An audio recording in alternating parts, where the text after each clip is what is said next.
다음 달 출범하는 22대 국회에서는 전국적으로 피해가 확산한 전세 사기 문제 역시 쟁점이 될 걸로 보입니다.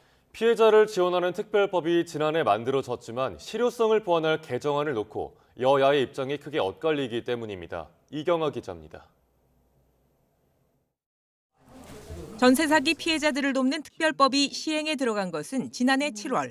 이 법을 바탕으로 현재까지 전국 13,000여 건이 피해를 인정받았습니다.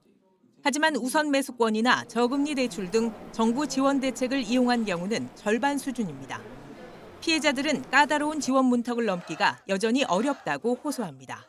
전 재산을 잃어버린 사람들한테 대출 이자 조금 아껴줄게 대출 받아라 하는 것부터 잘못된 거고요. 피해자면 다 받을 수 있느냐 그것도 아니고요. 기존에 다른 대출이 있으면 안 된다든지 피해자들이 상황이 굉장히 다양하잖아요.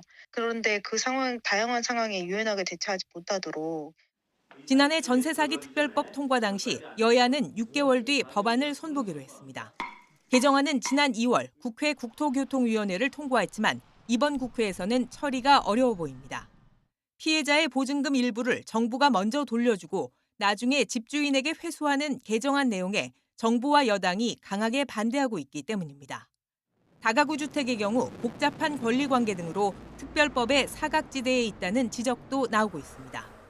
다가구 피해자들에게는 이게 보증금 회수 방안에 대해서는 전혀 대책이 안 된다는 거는 알고 계시죠? 통매입을 하든 뭐를 하든 매입 방식이요.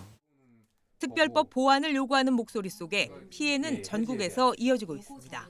지난달 대전에서는 최대 300억대로 추정되는 전세 사기 신고가 또 들어왔습니다. 다음 달 출범할 22대 국회에서 전세 사기 문제는 시급한 민생 현안으로 다시 거론될 가능성이 높습니다. 보증금 회수와 주거 안정을 위한 정치권의 해법을 피해자들은 기대와 우려 속에 지켜보고 있습니다. YTN 이경아입니다.